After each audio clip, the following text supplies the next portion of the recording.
예수 마리아 요셉의 성가정 축일에 보내드리는 오늘의 강론. 담당의 천주교 대성교구 천안 두종동 성당 장태혁 신부입니다.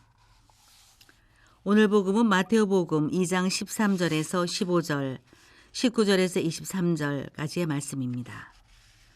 박사들이 돌아간 뒤 꿈에 주님의 천사가 요셉에게 나타나서 말하였다.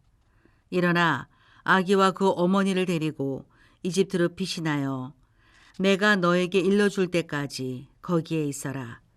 헤로데가 아기를 찾아 없애버리려고 한다.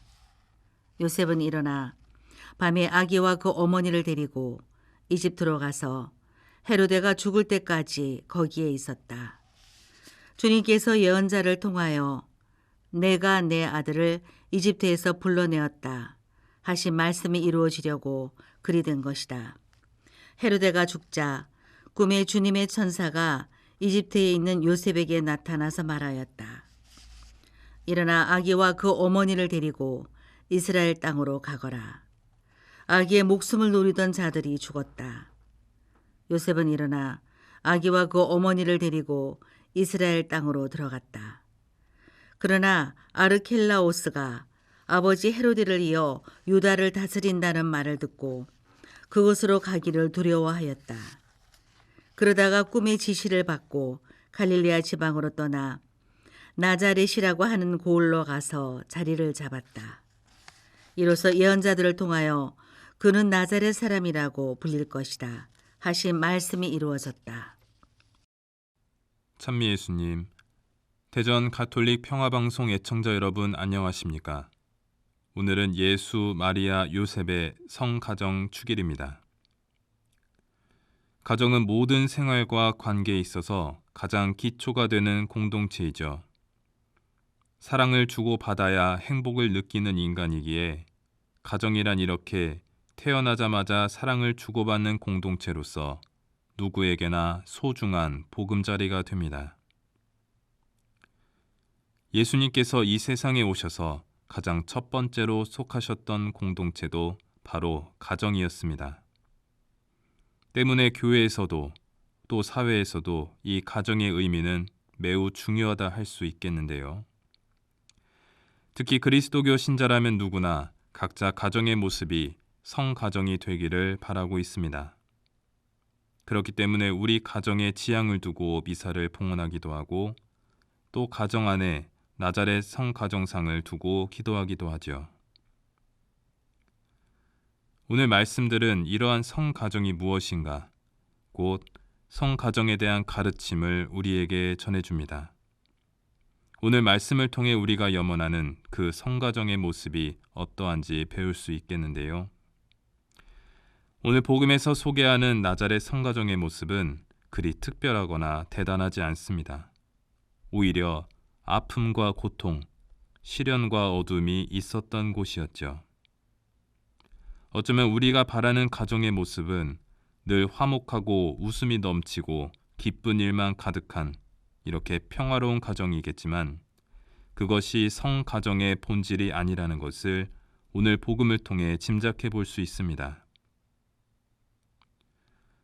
우리는 사실 이 나자렛 성가정에 대해 이미 잘 알고 있습니다. 요셉 성인과 성모님은 결혼 초기부터 결코 순탄치 않은 시작을 해야 하셨죠. 인간으로서 이해되지 않는 성모님의 동정 잉태 사실에 요셉 성인은 파혼까지도 생각하셨습니다. 이후 로마 황제의 호구 조사령에 따라 요셉 성인은 출산을 앞두신 성모님을 모시고 베들레헴까지 가셔야 했습니다. 하필 그때 임신달이 다 차는 바람에 예수님을 낳을 곳을 찾아야 했지만 어떠한 여관도 이 부부를 받아들여 주지 않았지요. 결국 예수님께서는 냄새나는 비천한 마구간에 가축 먹이통에서 태어나셔야만 했습니다. 예수님께서 태어나신 이 가정은 매우 가난했습니다. 정결 예식 때의 이 가정이 하느님께 바친 번제물은 겨우 비둘기뿐이었습니다. 또 이때 성모님은 영혼이 칼에 꿰찔린다라는 가슴에 비수를 꽂는 예언을 시메온으로부터 들으시기도 하셨지요. 이후 이 가정은 오늘 복음 내용처럼 헤로데의 폭정의 칼날을 피해 이집트로 피신을 가셔야만 했습니다. 예수님의 부모님은 당신의 아드님을 살리셨지만 그 사륙의 현장에서 희생된 아이들과 어머니들의 통곡을 온몸으로 받아내셔야만 했습니다. 일찍 남편을 여인 성모님께서 의지할 곳은 단 하나뿐인 아드님이었지만 그 아드님은 30살이 되어 집을 나가시고 결국 십자가에 못 박혀 싸늘한 죽음으로 당신 어머니의 품에 안기게 되셨습니다. 단 하나뿐인 아드님을 잃으신 성모님은 어머니로서 애간장이 끊어지는 극심한 고통을 겪으셔야 했죠. 곧 성가정은 이 세상의 기준으로 행복하다라 칭하는 그런 가정이 아니었습니다. 그러면 성가정이 무엇인가? 그 의미는 이 성가정이라는 이름으로부터 생각을 해볼 수 있습니다. 성당, 성경, 성체가 하느님과 관계된 하느님의 무언가를 뜻하듯 성가정 역시 하느님의 가정, 곧 하느님이 주인이시고 하느님의 뜻이 이루어지는 가정이 바로 성가정인 것이죠. 하느님께서 가정의 주인이신 이유를 우리는 창세기로부터 알 수 있습니다.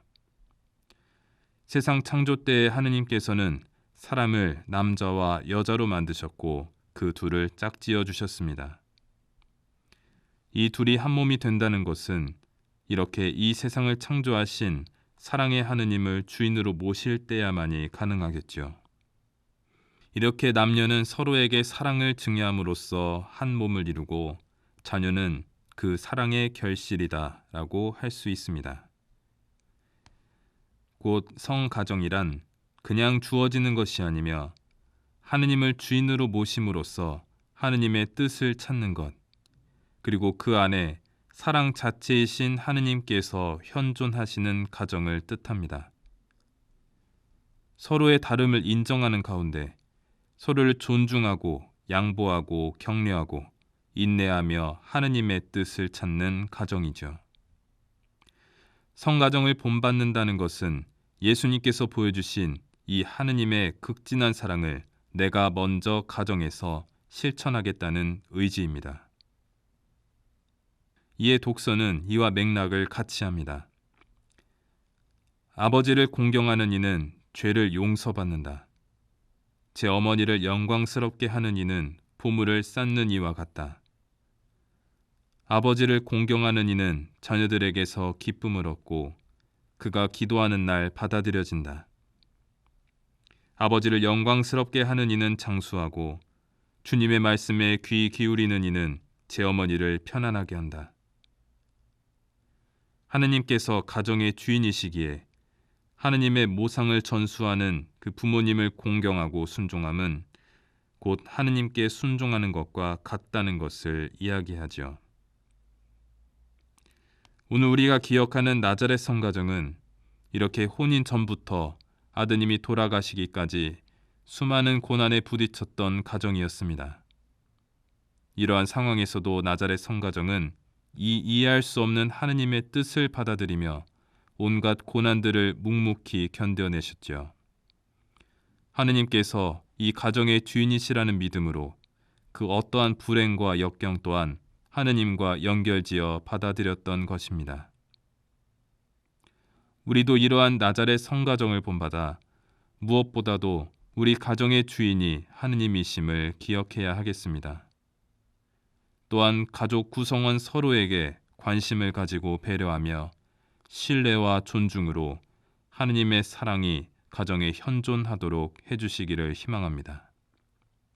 우리 신자분들의 가정 안에 언제나 하느님의 따스한 온기가 감도는 성가정이 되어주시길 빕니다.